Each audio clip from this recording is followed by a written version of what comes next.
too. So what's it like to be an accountant? Well, I mean, every day's different, and there's all kinds of different accountants out there. For me, I'm a tax consultant and a financial advisor, so I spend a lot of my time meeting with clients and coming up with plans about how to save tax and improve people's financial pictures. Can you talk a little bit about who accountants are as people? Sure. And like what function we serve in an economy? Okay, yeah, I mean, there's a wide variety, as people. Even we have a 10-person office, and we have a broad spectrum of, some people are a little bit more conservative and some people are more outgoing. In terms of the economy, the space we work in is working with, small business owners and individuals who, need help with tax planning. They need help with their accounting systems and knowing how profitable they are and making business decisions and things like that. So we feel like we really get to work with regular people and help them improve their financial lives. Lots of other accountants can be on the opposite end. Big four firms are working with large multinational global enterprises, and they're working on one little aspect of some giant corporations' accounts. So the accountants serve every aspect of individuals out there. Can you talk about the future of tax and accounting? Where do you think it's going? I mean, right now there's certainly not enough tax accountants out there, and there's not enough accountants out there in general, and a lot of the older generation are retiring, and CPA firms are having to look really hard to find new staff. So a lot of technology is being put in place to try and help streamline things and make it more efficient, but there's a huge need for people in the industry. Could AI ever do your job?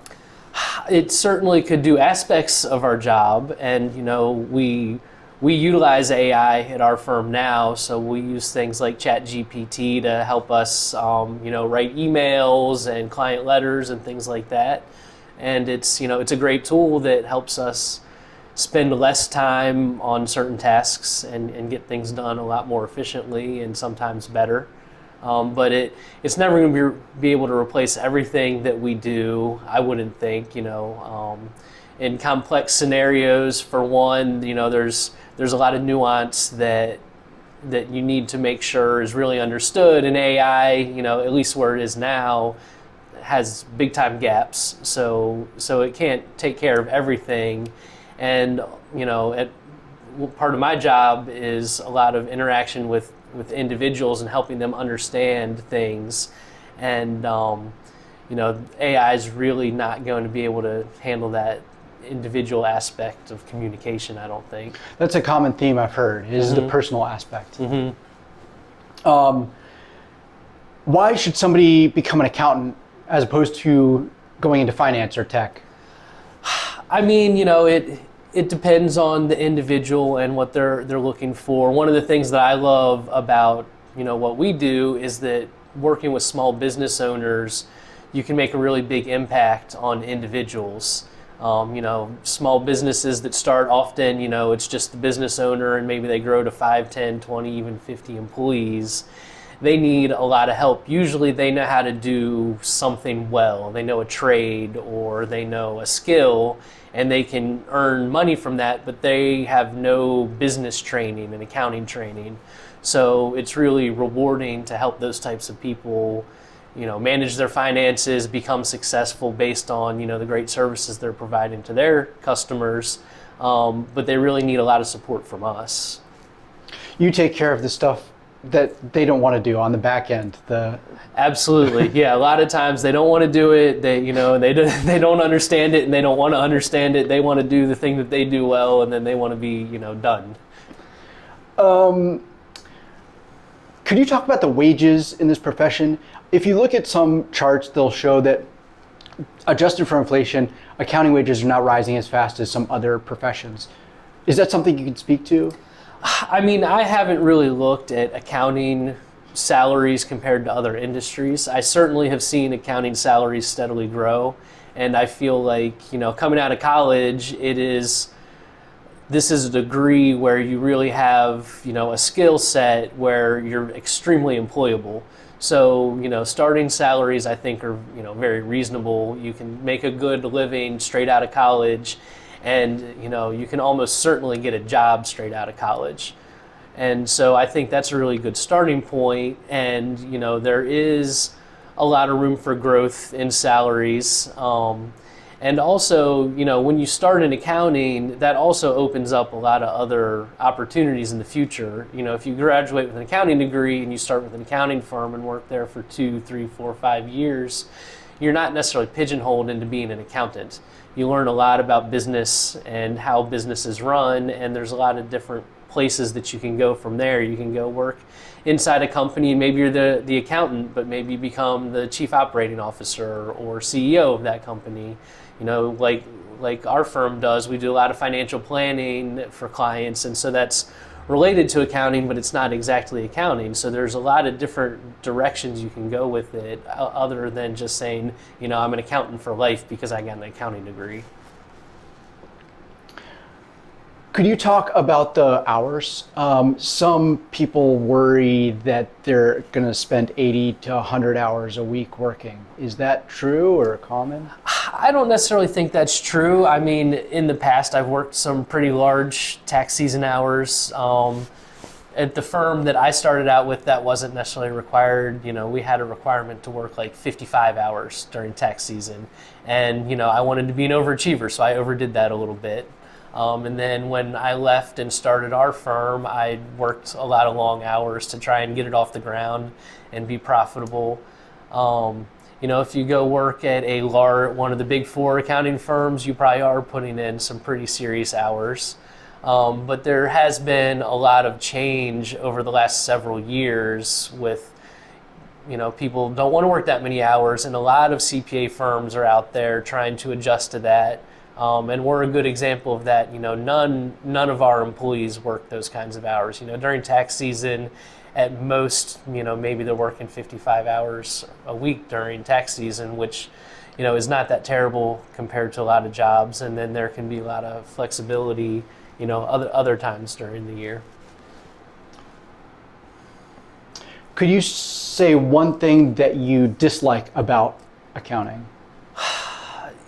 I spend a little too much time staring at computer screens, you know, and it's not so bad anymore because I spend so much of my time meeting with clients, so that alleviates it some. But certainly, you know, the first few years of accounting, you are kind of sitting at the desk, you know, looking at spreadsheets, looking at software, and so you do spend a lot of time at the desk, and so it depends, you know.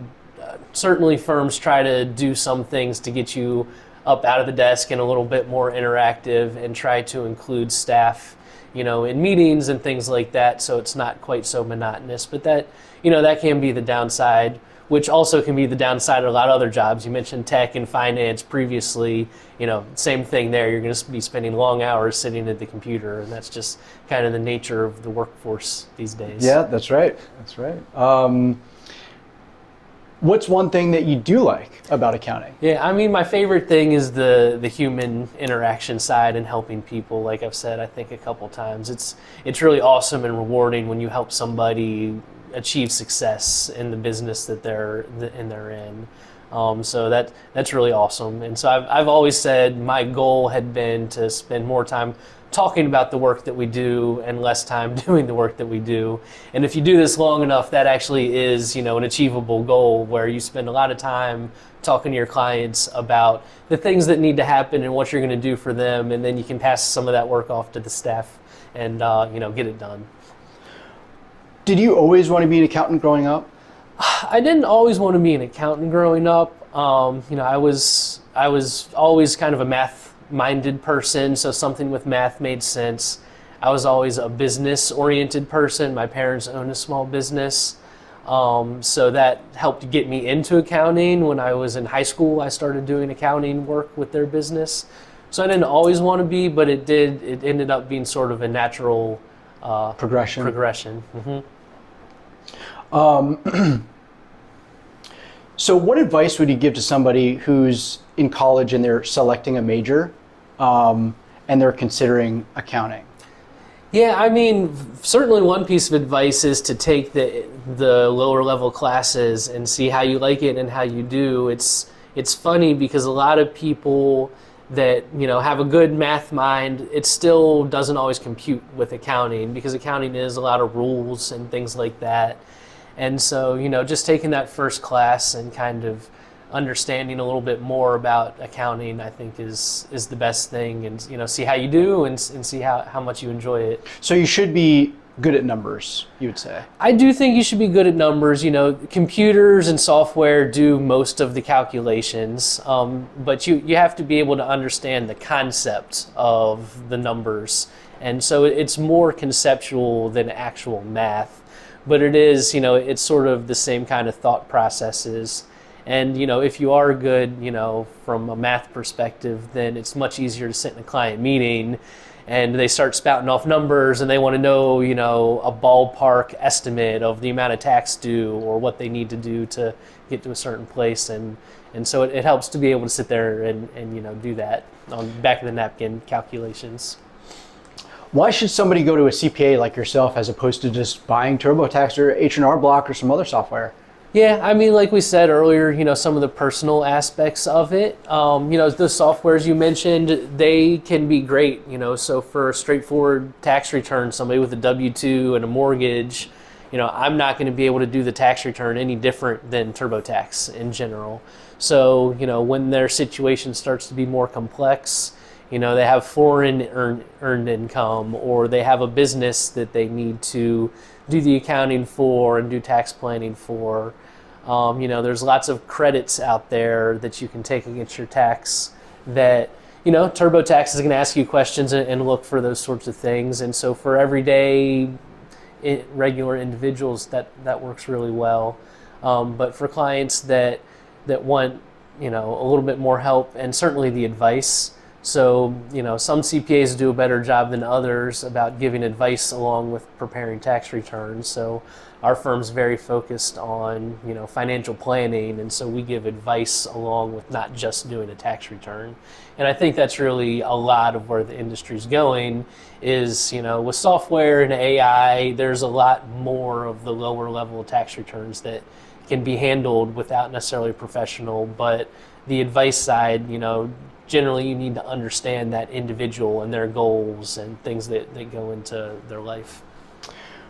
When it comes to Microsoft Excel, where are you at? Jedi Knight, Jedi Master, or Jedi Grandmaster? Certainly not a Grandmaster. At best, I'm in the middle. So, I can make a spreadsheet look pretty nice, format some things, but, pivot tables and all of that stuff is beyond me.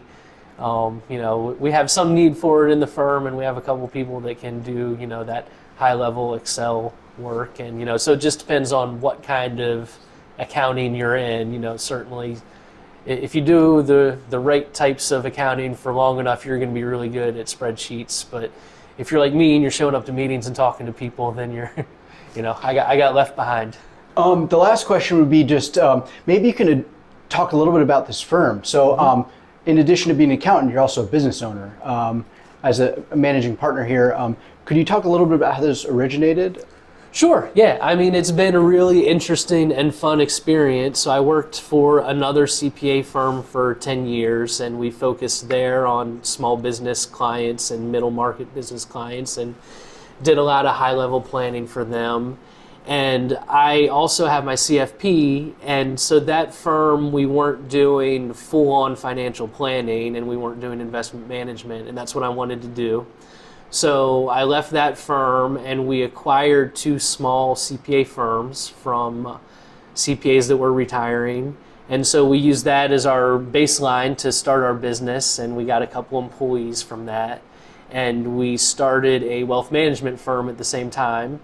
And so, we do financial planning, investment management, estate planning, retirement planning with clients on top of doing the tax planning and tax returns. And so that was, the genesis for why we did it is we wanted to do those comprehensive financial planning services for clients. And because of the business models, it made a lot of sense for us to acquire a small CPA firm, and that gave us a good base of clients to be able to grow from there. Thank you very much for your time today, Tim. Absolutely. Thanks, Andy. I feel like I could have listened to Tim share his accounting wisdom for hours. He knows exactly what it's like to work your way up from the bottom rung to the top rung. When you reach a certain level in accounting, you can step away from the computer screen, spend less time crunching numbers, and more time talking with clients and doing financial advising. I don't know about you, but to me, that's appealing. This discussion with Tim today only further reinforced my belief that accountants are good, well-intentioned people who help individuals and business owners succeed. I hope you enjoyed today's interview. Please like and subscribe, and we'll see you in the next video.